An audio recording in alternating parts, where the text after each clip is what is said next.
ایک مفلر منڈاسے کی طرح ہر وقت میرے چہرے سے لپٹا رہتا تھا۔ کام ختم ہوتے ہی ہم کمرے میں گھس جاتے اور شدید ضرورت کے علاوہ باہر نہیں نکلتے۔ حویلی میں خاموش تباہ گنڈے اور چھیل چھبیلی لڑکی سمیت کل 3 ملازم تھے۔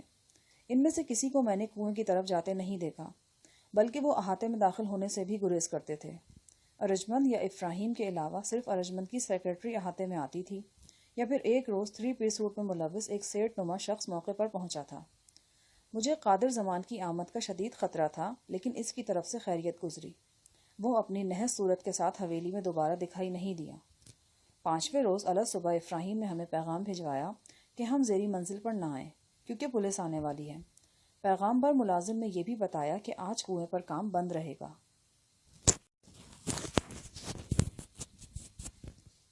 یہ اطلاع حیران کن تھی۔ صفدر نے خیال ظاہر کیا کہ ہو سکتا ہے 3 افراد کی ہلاکت راز نہ رہ سکی ہو۔ میرا اپنا دھیان بھی اسی طرف جا رہا تھا، تاہم 10-11 بجے تک ہمارا اندازہ غلط ثابت ہو گیا۔ یہ پولیس دھماکے کی تفتیش کے لیے نہیں، کنویں سے نکلنے والے اسلحے کو اپنی تحویل میں لینے کے لیے آئی تھی۔ ایک ڈی ایس پی، ایک انسپیکٹر اور عملے کے قریباً 15 افراد تھے۔ جیسا کہ بعد میں پتہ چلا، ان میں بم ڈسپوزیبل یونٹ کے ارکان بھی تھے۔ یہ لوگ 2 بڑی جیپوں پر حویلی پہنچے تھے۔ ایک نیم فوجی قسم کا بڑے بڑے ٹائروں والا لوڈر بھی ان کے ساتھ تھا۔ صفدر عقبی برآمدے میں چلا گیا اور اس نے احاطے میں ہونے والی ساری کارروائی اپنی آنکھوں سے دیکھی۔ پولیس افسران اور بم ڈسپوزیبل اس یونٹ کے ارکان پہلے احاطے کی دور افتادہ کوٹریوں میں پہنچے اور وہاں اسٹور کیے گئے انتہائی مہلک اسلحے کا جائزہ لیا۔ پھر وہ لوگ کنویں پر آ گئے۔ بم یونٹ کے کچھ ارکان رسی کی سیڑھی سے کنویں میں اترے اور 5-10 منٹ وہاں رکے رہے۔ تب احاطے میں گھاس کے ایک سرسبز خطے پر کرسیاں ڈال دی گئیں اور پولیس والوں نے چائے وغیرہ پی۔ اس موقع پر ایک وکیل بھی وہاں موجود تھا۔ جیسا کہ بعد میں پتہ چلا، یہ افراہیم کا فیملی وکیل ایڈوکیٹ جعفر بخاری تھا۔ خوشاب والی کوٹھی میں ہماری ضمانتوں کے حوالے سے افراہیم اور ارجمند ایڈوکیٹ جعفر بخاری کا ذکر کر چکے تھے۔ پولیس قریباً 3 گھنٹے وہاں موجود رہی۔ 2 گھنٹے تو کھانے پینے اور گفتگو میں صرف کیے گئے۔ 1 گھنٹے میں کنویں سے برآمد ہونے والا مہلک اسباب لوڈر پر بار کیا گیا۔ قریباً 1 بجے پولیس اور 3 گاڑیاں حویلی سے روانہ ہو گئیں۔ صفدر نے یہ سارا منظر اپنی آنکھوں سے دیکھا تھا۔ اس کا خیال تھا کہ تمام اسلحہ پولیس کو ہینڈ اوور نہیں کیا گیا۔ MG گن اور اسٹک گرینیڈ سمیت قریباً 1/3 ہتھیار خرد برد کر دیے گئے تھے۔ معلوم نہیں اس اسلحے کے بارے میں افراہیم اور ارجمند نے پولیس حکام کو کیا بتایا تھا اور انہیں کس طرح مطمئن کیا تھا۔ عین ممکن تھا کہ اس سلسلے میں تعلقات استوار کیے گئے ہوں یا پھر رشوت وغیرہ دینے کی کوشش کی گئی ہو۔ بہرحال ایک بات طے تھی کہ پولیس اتنی بے خبر نہیں تھی جتنی اسے افراہیم اور ارجمند سمجھ رہے تھے۔ میری وساطت سے سب کچھ صاحب صاحب کے علم میں آ چکا تھا اور وہ یقیناً جھنگ پولیس کو مطلع بھی کر چکے تھے۔ اس رات ایک عجیب واقعہ رونما ہوا۔ میں گہری نیند سو رہا تھا کہ کوئی بھاری بھرکم شے میرے سینے سے ٹکرائی، پھر جیسے کسی نے سر پر پتھر دے مارا۔ میں ہڑبڑا کر اٹھا۔ کمرے میں طوفان برپا تھا۔ ایک کھڑکی کھلی تھی اور اس میں سے آنے والی روشنی میں ایک کمرے کا منظر ناقابل یقین دکھائی دے رہا تھا۔ میرے سامنے ایک لہیم شہیم شخص نے صفدر کو کندھے پر اٹھایا اور بڑی بے رحمی سے دیوار کے ساتھ دے مارا۔ وہ پشت کے بل دیوار سے ٹکرا کر اوندھے منہ چارپائی پہ گرا۔ اسی وقت میرے جبڑے پر ایک زوردار گھونسا پڑا اور میں خود کو سنبھالنے کی کوشش کرتا ہوا زری گل کے قدموں میں گرا۔ زری گل فرش پر لوٹ پوٹ ہو رہا تھا۔ 2 افراد اسے اندھا دھند پیٹ رہے تھے۔ ایک کے ہاتھ میں سائیکل یا موٹر سائیکل کی چین تھی، دوسرے کسی لٹ باز قسم کے شعبے سے تعلق رکھتا تھا۔ زری گل کی چیخو پکار میرے کانوں میں گونجی اور میں جیسے پوری طرح ہوش میں آ گیا۔ مجھے زوردار گھونسا رسید کرنے والا اب تپائی اٹھا کر سر سے بلند کر چکا تھا اور کوئی لمحہ جاتا تھا کہ شیشم کی یہ وزنی تپائی میرے سر پر قیامت توڑنے والی تھی۔ میں نے پھرتی سے اپنی جگہ چھوڑی اور تپائی کی مہلک زد سے نکل گیا۔ تپائی پر بڑی قوت صرف کی گئی تھی۔ اس کے کئی ٹکڑے ہوئے۔ میں نے لیٹے لیٹے اس شخص کی ٹانگ کھینچنا چاہی جو زری گل کو آہنی چین سے پیٹ رہا تھا، لیکن اس سے پہلے ہی کسی شخص نے میرے سر پر بوٹ کی زوردار ٹھوکر رسید کی۔ آنکھوں میں تارے ناچ گئے۔ اس کے بعد پے در پے پسلیوں اور سر پر پڑنے والی ٹھوکروں نے میرا انجر پنجر ہلا دیا۔ حملہ آور انتہائی طیش میں تھے۔ مار پیٹ کے دوران ان کے منہ سے غلیظ گالیاں ابل رہی تھیں۔ گھمسان کے رن میں اچانک مجھے موقع مل گیا۔ ایک ہٹے کٹے شخص کی ٹانگ میرے ہاتھ میں آئی۔ میں نے اندھادھند جھٹکے سے اسے زمین پر گرایا اور پوری قوت سے گھسیٹ کر دیوار سے دے مارا۔ اس کے حلق سے کربناک چیخ نکلی۔ اس چیخ نے اس کے دوسرے ساتھیوں کو ایک لمحے کے لیے ٹھٹکا دیا۔ میں نے اس لمحے سے فائدہ اٹھاتے ہوئے لٹ بردار کے پیٹ میں لات رسید کی۔ وہ ڈکراتا ہوا کھڑکی سے ٹکرایا اور اس کے شیشہ چکنا چور کر کے باہر جا گرا۔ چین بردار نے زری گل سے توجہ ہٹا کر میری طرف رخ پھیرا۔ اس کی پھرتی قابل دید تھی۔ رخ پھیرنے کے ساتھ ہی اس نے چین بھی گھمائی تھی۔ یہ بڑا مہلک وار تھا۔ چین میرے چہرے کا بھرتا بنا سکتی تھی، لیکن اب میں پوری طرح سنبھل چکا تھا۔ نیچے جھک کر میں نے وار بجایا اور حملہ آور کو کندھے سے دھکیل کر دیوار سے ٹکرا دیا۔ بالکل اسی انداز میں چند لمحے پہلے صفدر دیوار سے ٹکرایا تھا۔ عین اسی لمحے زری گل چین بردار پر جھپٹا اور اس سے چین چھیننے کی کوشش کرنے لگا۔ میری نظر صفدر پر پڑی۔ وہ زمین پر گرا ہوا تھا اور دو افراد اسے بے دریغ پیٹ رہے تھے۔ ان میں سے ایک کے ہاتھ پر آہنی گھوسا میں صاف دیکھ سکتا تھا۔ میں نے آہنی مکے والے کے پہلو میں ٹانگ رسید کی۔ وہ چھوٹی ٹانگوں والا شخص تھا اور غیر متوازن انداز میں کھڑا تھا۔ میری جچی تلی ضرب نے اسے فٹ بال کی طرح اچھال کر دہلیز پر پھینک دیا۔ دروازے کی چٹخانی ٹوٹ گئی اور پٹ چوپٹ کھل گئے۔ اچانک حملہ آور بھاگ نکلے۔ چین بردار کی چین کا ایک سرا ابھی تک زری گل کے ہاتھ میں تھا۔ جب وہ بھاگا تو زری گل اوندھے منہ دہلیز کے پاس گرا اور چین اس کے ہاتھوں سے نکل گئی۔ میں نے تیزی سے حملہ آوروں کو تعاقب کرنا چاہا۔ زری گل کو پھلانگ کر میں برآمدے میں پہنچا۔ چین بردار مجھ سے قریباً 10 گز کے فاصلے پر تھا اور راہداری میں اوجھل ہونے والا تھا۔ میں اس کے پیچھے لپکا، لیکن ابھی چند قدم ہی بھاگا تھا کہ اندھیرے میں حویلی کا بدحواس چوکیدار مجھ سے ٹکرایا اور میں گرتے گرتے بچا۔ بھاگ جانے والوں کے لیے یہی مہلت بہت تھی۔ میں جب راہداری میں پہنچا تو وہ آخری سرے تک خالی تھی۔ حویلی کی نچلی منزل میں بھاگو دوڑو کی آوازیں آ رہی تھیں۔ میں زینوں پر پہنچا تو افراہیم کا خاموش طبع ملازم، جسے ہم چپ شاہ کہتے تھے، 222 رائفل سے مسلح سیڑھیاں چڑھتا نظر آیا۔ اس کے پیچھے ارجمند بانو خود تھی۔ اس نے دونوں ہاتھ سلیپنگ گاؤن کی جیبوں میں ڈال رکھے تھے۔ غالباً اس کے ہاتھ میں بھی پستول تھا۔ میں چپ شاہ کو ایک طرف ہٹاتا اور کئی زینے پھلانگتا نیچے پہنچا۔ مین گیٹ کی طرف سے فائرنگ کی آواز آئی۔ میں نے صحن میں پہنچ کر دیکھا، یہ دوسرا چوکیدار تھا جو ہر وقت گیٹ پر رہتا تھا۔ اپنی موجودگی کا ثبوت دینے کے لیے یا شاید صرف بوکھلاہٹ میں وہ ہوائی فائرنگ کر رہا تھا۔ مجھے خطرہ محسوس ہوا کہ اگر میں دوڑ کر گیٹ کی طرف گیا تو شاید وہ مجھے ہی بھون ڈالے۔ ویسے بھی گیٹ کی طرف جانا فضول تھا۔ صاف نظر آ رہا تھا کہ حملہ آور اس طرف نہیں آئے۔ چند منٹ کے اندر زری گل اور چپ شاہ نے میرے ساتھ مل کر پوری حویلی دیکھ لی، لیکن حملہ آوروں کو کوئی کھوج نہیں ملا۔ وہ حیرت انگیز طور پر غائب ہو چکے تھے اور کوئی کھوج کھرا چھوڑ کر نہیں گئے تھے۔ زری گل زخمی ہوا تھا۔ اس کی قمیض کئی جگہوں سے خون آلود ہو رہی تھی۔ چین کی ایک ضرب اس کی کلائی پر پڑی تھی اور کھال ادھیڑ کر لے گئی تھی۔ اب سفید سفید گوشت کے اندر سے مسلسل خون رس رہا تھا۔ سب سے زیادہ چوٹیں صفدر کو آئی تھیں۔ آہنی گھونسے اور لٹھوں سے اسے بری طرح پیٹا گیا تھا۔ شاید حملہ آوروں کو تھوڑی سی مہلت اور ملتی تو وہ اس کی خاص ہڈیاں توڑنے میں کامیاب ہو جاتے۔ ایک بازو کی ہڈی تو اب بھی سلامت نظر نہیں آتی تھی۔ دونوں ہونٹ پھٹ گئے تھے اور سینے پر بھی گہری ضربات آئی تھیں۔ اس کی ہمت تھی کہ بغیر بے ہوش ہوئے سب کچھ برداشت کر گیا۔ ہمارے واپس پہنچنے سے پہلے ہی وہ لڑکھڑاتا ہوا غسل خانے تک پہنچ گیا تھا اور نل کی یکوستہ دھار کے نیچے سر رکھ کر ناک منہ سے نکلنے والا خون روکنے کی کوشش کر رہا تھا۔ افراہیم حویلی میں موجود نہیں تھا، صرف ارجمند تھی، اور ارجمند کا رویہ عجیب سا تھا۔ وہ ہم سے ہمدردی ظاہر کرنے کے بجائے برہم نظر آ رہی تھی۔ تلخ لہجے میں وہ مجھ سے پوچھنے لگی، کون لوگ تھے یہ؟ ہم نہیں جانتے بیگم صاحبہ، ان سب کی صورتیں اجنبی تھیں۔ ان میں سے ایک ہٹے کٹے شخص نے اپنا چہرہ چادر میں چھپا رکھا تھا۔ میں نے جواب دیا، کیا بکواس کر رہے ہو؟ ہم نے خود سنا تھا، وہ لوگ تمہارے کمرے کا دروازہ پیٹ رہے تھے اور نام پکار رہے تھے تمہارے۔ آپ کو غلط فہمی ہوئی ہے بیگم صاحبہ، صفدر نے کراہتے اور خون تھوکتے ہوئے کہا۔ غلط فہمی ہمیں نہیں تمہیں ہوئی ہے، یا پھر جھوٹ بول رہے ہو تم لوگ۔ تم خود بتا رہے ہو کہ انہوں نے چہرے چھپا رکھے تھے، پھر تم نے کیسے جان لیا کہ وہ اجنبی تھے؟ سب نے چہرے نہیں چھپا رکھے تھے بیگم صاحبہ، میں نے تصحیح کی، صرف ایک تھا اور آواز سے اندازہ ہوتا تھا کہ وہ بھی اجنبی ہے۔ ہمارا خیال ہے کہ ہم تمہیں حویلی میں رکھ کر غلطی کر رہے ہیں، ارجمند نے روکھے پھیکے سرد لہجے میں کہا۔ اس کے تیور بالکل بدلے ہوئے تھے۔ یہ وہ ارجمند بانو نہیں تھی جو چند روز پہلے صفدر کی جرأت اور شرافت کے گن گا رہی تھی اور اسے تاحیات منصب خاص پر سرفراز کرنے کا ارادہ ظاہر کر رہی تھی۔ یہ تو ایک جلی بھنی تند مزاج عورت تھی جس کے چہرے سے کوئی خوبصورت نقاب اتر گیا تھا۔ ہم سے کوئی خطا ہو گئی ہے بیگم صاحبہ؟ صفدر نے بڑی عاجزی سے پوچھا۔ نہیں، خطا ہم سے ہوئی ہے۔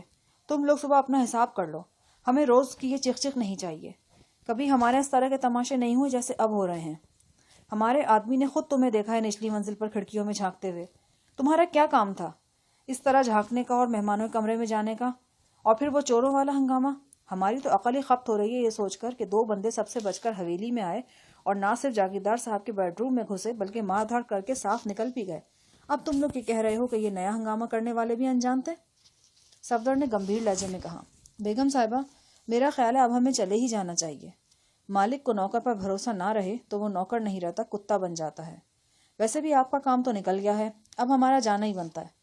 تو جاؤ، دفع ہو جاؤ، صبح کے جاتے ابھی جاؤ۔ ہمیں ضرورت نہیں تم جیسے منہ پھٹ ملازموں کی۔ کسی کو ہمارے سامنے نگاہ اٹھانے کی جرت نہیں ہوتی اور تم زبان چلا رہے ہو۔ ہم منہ توڑ دیا کرتے ہیں اپنے سامنے بولنے والے کا۔ پھر وہ چپ شاہ سے مخاطب ہوئی اور گرج کر بولی، صادق، آؤ ہمارے ساتھ، ان کی مزدوری منہ پر مارو اور چلتا کرو انہیں۔ بنا بنایا کھیل بگڑ رہا تھا۔ معلوم نہیں کیوں وہ ایک دم سیخ پا ہو گئی تھی۔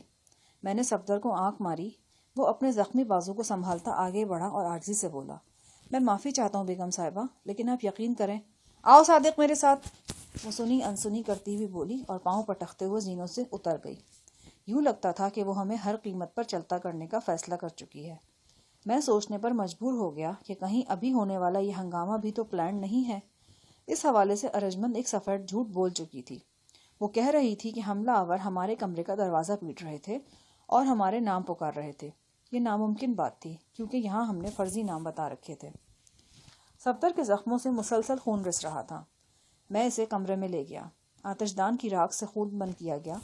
نچلے ہونٹ کو ٹاکوں کی ضرورت تھی مگر یہاں ڈھنگ کی پٹی بھی میسر نہیں تھی۔ بہرحال جیسے تیسے کام چلایا گیا۔ اس کا بازو سوجتا چلا جا رہا تھا۔ خدشہ تھا کہ ہڈی ٹوٹ گئی ہے۔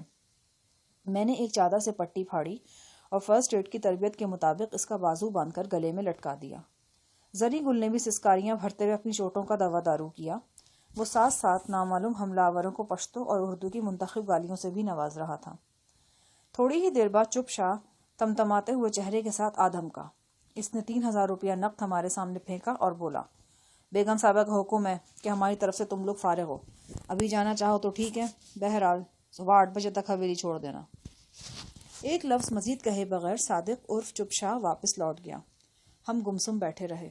بڑے بے آبرو ہو کر تیرے کوچے سے ہم نکلے والا معاملہ تھا۔ کیسی بلندی، کیسی پستی، ایک ہی جھٹکے سے عرش سے فرش پر پہنچ گئے تھے۔ طوطا چشمی کی انتہا تھی۔ ہمارا وہ اندازہ 100% درست نکلا تھا کہ اس جوڑے نے صرف اپنی غرض کے لیے صفدر کو بانس پہ چڑھایا تھا، ورنہ لڑائی بھڑائی کے ماہر وفادار نوکروں کی ایسے لوگوں کو کیا کمی ہوتی ہے؟ اشارے کی دیر ہوتی ہے، ایک سے بڑھ کر ایک پاٹے خان ہاتھ باندھ کر حاضر ہو جاتا ہے۔ ہمیں پھنسانے سے ان لوگوں کا اصل مقصد کنویں کے گولہ بارود کی جانچ پڑتال تھا۔ بارودی سرنگوں والے علاقے میں فوجی دستوں کی پیش قدمی کے دوران ایک ڈمی وہیکل کانوائے کے آگے آگے چلتی ہے تاکہ سرنگ پھٹنے سے اصل گاڑیوں کو نقصان نہ پہنچے۔ ہمیں بھی ان لوگوں نے ڈمی وہیکل بنایا تھا۔ ہمیں کنویں میں اتار کر اس بات کے منتظر رہے تھے کہ کب ہمارے چیتھڑے اڑتے ہیں، مگر ہمارے چیتھڑے نہیں اڑے تھے۔ ہم نے بڑی ہمت اور جانفشانی سے اپنا کام کیا تھا اور گولہ بارود سے بھرے ہوئے کنویں کو صاف کر کے ان کے راستے کی ناقابل عبور رکاوٹ دور کر دی تھی۔ ان لوگوں کا مقصد خواہ کچھ بھی تھا اور ہم نے خواہ کیسی بھی نیت سے یہ کام کیا۔ ارجمند بانو الو کی پٹی میں انسانیت کی رمق ہوتی تو وہ یوں کھڑے کھڑے ہمیں حویلی سے نہ نکالتی۔ زنی گل بولا، استاد جی، ہم نے بہت فلم دیکھا ہے، بہت فلم دیکھا ہم نے پہلا فلم زیبا اور حبیب کا عید مبارک دیکھا تھا۔ اس کے بعد پچھلے مہینے لگنے والی ندیم و شبنم کی فلم تک ہم نے کوئی فلم نہیں چھوڑا۔ خدا کی قسم ہم نے کسی فلم میں ایسا سین پارٹ نہیں دیکھا۔ ایک شخص اپنی جان پر کھیل کر ایک عورت کا آبرو بچاتا ہے، پھر اس کی خاطر موت کے کنویں میں اترتا ہے۔ رانی توپ کے گولے جتنا بڑا گولا اپنے سینے سے لگا کر باہر نکلتا ہے اور پھر اس کی جھڑکیاں سنتا ہے، اس سے گالیاں کھاتا ہے۔ ہمارا صفدر صاحب تو خوبصورت ہے، سلطان رائی جیسا ہیرو بھی ہوتا تو ہیرو نے اس کے صدقے واری جاتا اور لہک لگ کر گانا گاتا، تم ہی ہو محبوب میرے، خوچے کیوں نہ تمہیں میں پیار کروں۔ میں نے کہا، یہ فلم کی دنیا نہیں ہے بھائی، صرف دنیا ہے۔ یہاں اور طرح کی کہانیاں اور مختلف قسم کے منظر نامے چلتے ہیں۔ اب اپنی طرف ہی دیکھ لو، تمہارے لکڑ دادا نے دولت زمین میں دبائی، تمہارے دادا نے تلاش کی، نہ انہیں ملی۔ تمہارے والد نے تلاش کی، نہ انہیں ملی۔ تم نے تلاش کی، نہ تمہیں ملی۔ سب کچھ ٹائیں ٹائیں فش۔ بتاؤ فلم میں ایسا ہو سکتا ہے؟ فلم بین تو آگ لگا دیں سنیماؤں کو اگر اتنی دیر بعد بھی کچھ نہ ملے تو۔ زری گل بولا، لیکن ہمارا کہانی ختم نہیں ہے استاد جی، کیا پتا ہمارے بچے یا ہمارے بچے کے بچے کو کچھ مل جائے۔ اس طرح تو ابھی صفدر کی کہانی بھی ختم نہیں ہوئی۔ کیا معلوم جب ہم یہاں سے روانہ ہو جائیں تو ارجمند بانو کو اپنی غلطی کا احساس ہو اور وہ گانا گاتی ہوئی صفدر کے پیچھے آ جائے، اکیلے نہ جانا وغیرہ وغیرہ۔ زری گل قائل ہوتے ہوئے بولا، ہاں یہ بھی ہو سکتا ہے۔ میں نے صفدر سے کہا، بتاؤ بھائی راجو صاحب، کب نکالنی ہے گانے کی سچویشن، ابھی یا صبح؟ ویسے تو میرا خیال ہے صبح تک ڈھیٹ بن کر پڑے رہیں یہیں۔ ہو سکتا ہے صبح تک الو کی پٹی کا پارا کچھ نیچے آ جائے یا افراہیم ہی کہیں سے لوٹ آئے اور ہماری سفارش کر دے۔ کہو کیا خیال ہے؟ صفدر نے شرمیلے دلہا کی طرح منہ میں رومال دبا رکھا تھا۔ اس نے قبول ہے کہنے کے انداز میں سر ہلایا، یعنی بتایا کہ صبح جانے والا آئیڈیا حسب حال اور مناسب ہے۔ زخمی ہونٹوں کی وجہ سے اس کے لیے بولنا ممکن نہیں تھا، مگر اس کی آنکھیں بول رہی تھیں، اور اپنی تمام تر ٹوٹ پھوٹ کے باوجود وہ پریشان نہیں تھا۔ مجھے صفدر میں یہ بات بہت اچھی لگی تھی۔ وہ برے سے برے حالات میں بھی مایوس نہیں ہوتا تھا اور اکثر اپنی خوش طبعی برقرار رکھتا تھا۔ ہم واپس اپنے کمرے میں آ گئے۔ وہاں سب کچھ تہہ و بالا ہو رہا تھا۔ تپائی کئی ٹکڑوں میں بٹ چکی تھی، ایک چارپائی کا بازو بھی ٹوٹ چکا تھا، 2 کھڑکیوں کے شیشے چکنا چور ہو گئے تھے، اور آتش دان کے پاس صفدر کے منہ سے بہنے والا خون دھبوں کی صورت میں موجود تھا۔ سب سے پہلے زری گل نے یہ خون صاف کیا، پھر ہم ادھر ادھر بکھری چیزوں کو ٹھکانے پر رکھنے لگے۔ ہم نے رات سوتے وقت دروازے کو اندر سے چٹخنی لگا دی۔ یقیناً حملہ آور پہلے دروازہ دھکیل کر اندر آنے کی کوشش کرتے رہے تھے، پھر کھڑکیوں کی طرف سے آئے تھے۔ اتفاقاً انہیں ایک کھڑکی کھلی مل گئی تھی۔ وہ بغیر آواز پیدا کیے اندر گھسے تھے اور ہم پر پل پڑے تھے۔ ارجمند بانو کی یہ بات بھی سراسر جھوٹ تھی کہ حملہ آور ہمارے کمرے میں گھسنے سے پہلے دروازہ پیٹتے رہے تھے۔ دروازہ پیٹا جاتا تو ہمیں علم کیوں نہ ہوتا؟ زری گل ہو سکتا ہے نشے میں ہو، لیکن میں اور صفدر تو فوراً جاگ جاتے۔ اب سوچنے کی بات یہ تھی کہ حملہ آور تھے کون اور انہیں ہم سے کیا دشمنی تھی۔ اس سے پہلے کہ میں صفدر سے کچھ پوچھتا، وہ منمناتی ہوئی آواز میں خود ہی بول پڑا، میرا خیال ہے جی ان لوگوں میں وہ لمبا چوڑا بندہ جلال تھا۔ یہ انکشاف حیرت ناک تھا۔ میں اور زری گل تعجب سے صفدر کی طرف دیکھنے لگے۔ وہ بولا، اس نے اپنا چہرہ چھپا رکھا تھا لیکن ڈیل ڈور اور قد کاٹ 100% جلال کا تھا۔ صفدر کی بات دل کو لگ رہی تھی۔ اس مار دھاڑ میں سب سے زیادہ نقصان صفدر کو پہنچا تھا۔ لگتا تھا اسے خاص طور پر نشانہ بنایا گیا ہے۔ اب صفدر نے جو بات بتائی اس سے بہت کچھ واضح ہو رہا تھا۔ اگر لہیم شہیم شخص واقعی جلال تھا تو پھر ان لوگوں نے صفدر سے ان زخموں کا بدلہ لیا تھا جو اس نے 2 ہفتے بیشتر اس 4 دیواری میں جلال کو لگائے تھے۔ حملہ آوروں کے انداز سے صاف ظاہر تھا کہ وہ ہمیں قتل یا اغوا کرنے نہیں آئے تھے، فقط ہڈیاں پسلیاں توڑنے کے خواہش مند تھے۔ ان کے آلات حرب سے بھی یہ بات عیاں ہوتی تھی۔ صفدر کو انہوں نے بری طرح مارا تھا اور یقیناً وہ اسے مزید نقصان پہنچاتے اگر ہم ان کے آڑے نہ آتے۔ جلال کے حملہ آور ہونے تک تو بات سمجھ میں آتی تھی، لیکن بات کی صورتحال کسی خانے میں فٹ نہیں بیٹھ رہی تھی۔ ارجمند بانو کو یہ جھوٹ بولنے کی کیا ضرورت تھی کہ حملہ آور ہمارے نام پکار رہے تھے اور کمرے کا دروازہ پیٹ رہے تھے؟ وہ اسی جھوٹ کو جواز بنا کر ہمیں حویلی سے نکالنے کے در پہ ہو گئی تھی۔ پھر یہ بات بھی سوچنے کی تھی کہ جلال جو ہماری اطلاعات کے مطابق پابا زنجیر تھا، حویلی میں کیسے پہنچا، اور اگر وہ حویلی میں ہی کہیں چھپا ہوا تھا تو باہر کیسے قید تھا تو باہر کیسے نکلا، اور کیوں کر ساتھی جمع کر کے ہم پر حملہ آور ہوا۔ ہنگامے کے بعد ان لوگوں کا آنن فانن غائب ہو جانا بھی غور طلب تھا۔ اس انداز میں سوچتے ہوئے یہ بات فوراً ذہن میں آتی تھی کہ جلال کو ہم پر حملہ کرنے کا موقع فراہم کیا گیا ہے، یا پھر یہ حملہ ارجمند بانو کی رضامندی اور آشیرواد سے ہوا ہے۔ عین ممکن تھا کہ کسی بدلی ہوئی صورتحال میں ارجمند بانو اور جلال میں مفاہمت ہو گئی ہو اور ہمارا کانٹا صاف کرنے کے لیے ارجمند نے جلال کو استعمال کیا ہو۔ یہ جرم کی دنیا تھی اور یہاں ہرس اور ہوس کا کھیل ہو رہا تھا۔ اس کھیل میں کون کس کے ساتھ رہتا ہے؟ ہر گھڑی ساتھی بدلتے رہتے ہیں اور ہر آن ہدف حرکت میں رہتے ہیں۔